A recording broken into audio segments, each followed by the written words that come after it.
코인 논란에 휩싸인 무소속 김남국 의원이 17일 만인 어제 국회 모습을 드러냈죠. 자맹 17일 만이었습니다. 의정 활동을 재개하는 한편 적극적인 소명에도 나서겠다는 뜻을 내비친 걸로 풀이가 되죠. 김 의원이 등장하자 정치권에선 김 의원의 거취 문제가 또다시 도마에 올랐습니다. 의원직을 스스로 내려놔야 한다, 아니다. 윤리특위의 결정을 지켜봐야 한다. 갑론을박이 이어지고 있는데요. 관련 내용을 정치 인사에 대해서 짚어보겠습니다.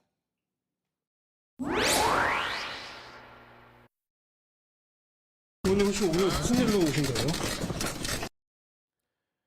무려 17일 만에 국회의 모습을 드러낸 무소속 김남국 의원. 국회의원이 국회로 출근을 했는데 무슨 일로 온 거냐? 어찌 보면 당황스러운 질문을 받았죠. 다만 김 의원이 자처한 일이기도 합니다. 코인 논란으로 민주당을 탈당한 뒤 자맹을 이어왔으니 말입니다.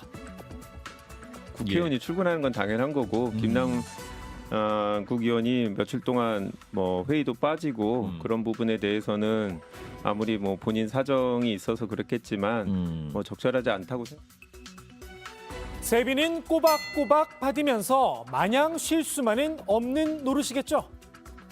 또 국회 안 나오는 동안 어디 있었다는 얘기를 좀 들으셨어요? 뭐 자기 집에 있었든지 어디 가서 쉬었든지 그래요? 뭐 저 휴게소에서 커피 마셨든지 했겠죠. 나와서 떳떳하게 의정 활동을 해라. 조언을 귀담아 들은 듯 싶습니다. 나와서 떳떳하게 국회의원답게 의정 활동을 하면서 윤리위원회 제소당했잖아요. 거기에 성실하게 협력해라. 그리고 검찰 조사도 지금 현재 진행 중에 있기 때문에 성실하게 해명을 해라. 검찰에서 판단할 거고 윤리위원회에서 판단할 일을 꼭꼭 숨어라? 김남국? 그건 아니다. 근데 떳떳하게 남자답게 국회의원답게 해라. 윤리특위나 자문위 출석하실 예정이세요? 네, 그 윤리특별위원회에서 결정한 절차에 따라서 성실하게 소명을 할 계획입니다. 네. 김 의원은 국민의힘이 제기한 자금 세탁 의혹에 대해서도 정면으로 반박을 했는데요. 업비트 측에서는 전문가적인 그런 입장에서 봤을 때 자금 세탁이 매우 의심된다는 그런 비정상적인 거래라고 그렇게 보인다라는 이런 답변을 서문이 오는 이야기고요. 업비트의 다시 사실관계를 확인해보면 좋겠습니다. 특정인에 대해 명시적으로 언급한 사실이 없고 일반적인 사례에 대해서 설명했다라는 업비트 측의 공식 입장을 전하기도 했습니다. 김 의원은 이번 사안처럼 터무니없는 주장에 대해선 민형사상 책임을 비롯한 법적인 조치를 취할 예정이다라고 밝히기도 했는데요. 자신에게 제기된 각종 의혹에 대해서 정면 돌파하겠다는 의지를 드러낸 겁니다. 김 의원이 제 목소리를 내기 시작하면서 코인 의혹에 대한 관심도 다시 커지고 있죠. 김 의원이 탈당한 뒤 정치적 거리를 유지했던 민주당, 다시 한번 거리를 넓혔습니다. 코인 전수조사에 적극 협조하겠다면서 국민권익위에 동의서 제출을 약속했습니다. 얼마 전에 권익위원장이 국회에서 동의서가 제출되지 않아서 지금 조사를 진행하지 못하고 있다, 이런 설명을 하신 것을 봤습니다. 그래서 이 속도를 높이는 차원에서 민주당이 먼저 동의서를 소속 의원들에게 제출받아서 권익위에 제출할 예정입니다. 다만 민주당이 김 의원과의 관계를 완전히 끊어낸 건 아닌데요. 김 의원의 거취 문제를 놓고 여전히 고심 중인 듯 싶습니다. 국민의힘은 연일 김 의원의 자진 사퇴를 압박하고 있죠. 일부 민주당 의원들 윤리특위의 사실관계 파악이 먼저다 엄호에 나섰습니다.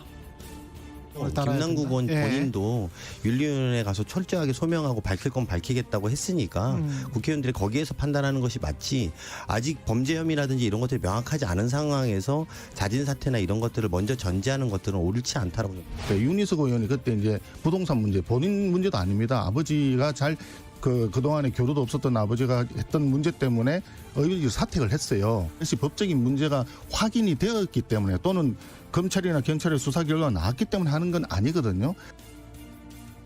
국민의힘 내부부터 먼저 돌아보라고 역공을 펴기도 했는데요.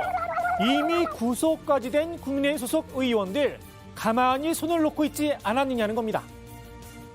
국민의힘 소속 정창민 의원 구속돼 있어요. 구속돼 있는데 뭐 탈당도 안 하고, 그러니까 뭐 사퇴도 안 하고 있죠. 그다음 얼마 전에 김성교 의원 의원직 5월 18일자로 상실했습니다. 근데 국민의힘은 그런 의원들에 대해서는 이런 얘기 한마디도 안 하셨습니다. 민주당 내에서도 사퇴를 요구하는 목소리가 있긴 합니다. 실현 가능성은 낮다고 봤지만 말입니다.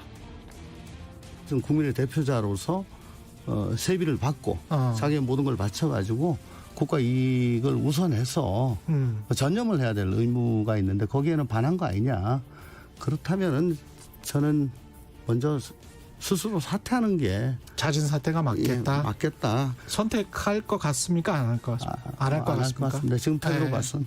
의원님 혹시 뭐 자진 사퇴하시거나 이럴 의견은 여기까지만 말씀드릴게요. 김 의원의 자진 사퇴 문제, 국민 여론은 어떨까요?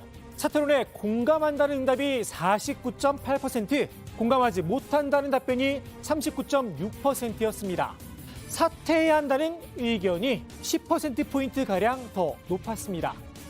민당에선 성남 민심을 달래기 위해서라도 김 의원의 진심 어린 사과가 필요하다, 이런 조언도 나왔는데요. 정말 저는 상상하기가 어려운데 전 재산을 굉장히 불안정한 거기다가 투자를 한 거잖아요. 예. 진짜 상임위 시간에도 그 단타 매수매도를 한 거고 자기 전 재산을 그것도 뭐 1, 2천만 원도 아니고 그런 태도로 보였다는 거에 대해서는 좀 정중하고 진심 어린 사과를 먼저 하는 게 맞다. 사과로 해결될 단계는 이미 지난 게 아닌가 싶기도 합니다. 김 의원의 코인 논란, 당내 친명계와 비명계의 갈등 요인이 됐다는 분석도 나오고 있죠. 양소영 전국 대학생위원장의 기자회견이 도화선 역할을 했는데요. 전당대회 돈봉투 의혹과 김남국 의원 가상화폐 투자 논란은 더불어민주당의 무너진 도덕성을 상징하는 사건입니다. 이 도덕성이라는 표현, 비명계 의원들이 자주 사용한다는 이유로 강성 지지층의 표적이 된 겁니다. 언제부터 도덕성이라는 단어가 민주당의 금기어가 된 걸까요? 참 눈물겨웠는데 그 2페이지짜리 기자회견문을 봤는데요. 김남국 의원에 대한 어떠한 징계 요구도 없습니다. 또 대표나 지도부를 통해서 책임을 묻거나 문제 제기를 하거나 이런 내용도 없습니다. 저희 당 홈페이지에는 2만 명이 넘는 당원들이 그들을 징계하라고 하고 있는 거잖아요. 과연 이게 정상적인 당인지 저는. 어제는 양 위원장의 사퇴를 요구하는 대학생과 권리당원들의 국회 기자회견도 있었는데요. 양 위원장이 기자회견문을 발표하면서 일부 인사들의 명의를 도용했다는 겁니다. 전국대학생위원회가 기자회견을 진행하는 데 있어서 절차적인 정당성이 배제가 되었었다는 부분인 거고요. 그 과정에서 김남국 의원에 대해서 이제 잘못했다고 얘기하시는 당원들도 계실 거고 잘못하지 않았다라고 보는 당원들도 계실 겁니다. 그런 여러 가지 의견들을 수렴하는 과정들을 먼저 거쳤어야 되는데 기자회견장엔 친명계 민영배 의원도 함께 자리를 했는데요. 지금 대학생위원회 사태가 약간 좀 개투자 갈등 이런 식으로 비화되는 그런 지적들이 있는데 그럼 언론이 그냥 그렇게 바라보시는 것 같은데 어쨌든 입장이 있으실 수 있어요. 저를 지금 그러니까 친명을 어떻게 해서 앞서서 나왔다 이렇게 생각하시는 거잖아요. 그러니까 이제 비화되는 측면이 있어요. 네, 이 부분은 비교가 됐습니다. 네, 만들고 싶어 하시는데 그렇게 보고 싶어 하시는데 제가 처음에 말씀드렸지만 저는 단순하게 지금 소개 의원으로 나온 거예요. 소개해 주실 거예요. 여기 제가 안 오면 기자회견 할 수가 없습니다. 네. 명의 도용 의혹, 결국 민주당 사무처가 직접 조사에 나섰죠. 도용이 아니라 오해였다로 최종 결론이 났습니다. 양 위원장이 사전에 참여 의사를 확인한 정황 증거를 제출했다고 합니다. 민영배 의원, 자리를 마련해 주기 전에 당의 사실관계 확인을 차분히 기다렸으면 어땠을까 싶습니다. 계파 갈등으로 비친다는 괜한 오해도 피할 수 있었을 텐데 말입니다. 김남국 의원 문제를 둘러싼 민주당 내 불협화음, 사퇴 초기에 당 지도부가 확실하게 대응하지 못한 점이 화를 키웠다는 지적이 이어지고 있는데요. 오늘의 정치인사이드 당내 쓴소리로 마무리합니다. 민주당에서 정무적으로 사건 초기에 신속하게 움직이고 최소한 출당 요구나 이런 것들을 했어야 된다고 봅니다. 뭐 조국의 강이 뭐 남국의 강 어쩌고 비교를 하는데 사실은 비교가 안 되는 사안인데 민주당에서 이건 키운 측면이 있어요.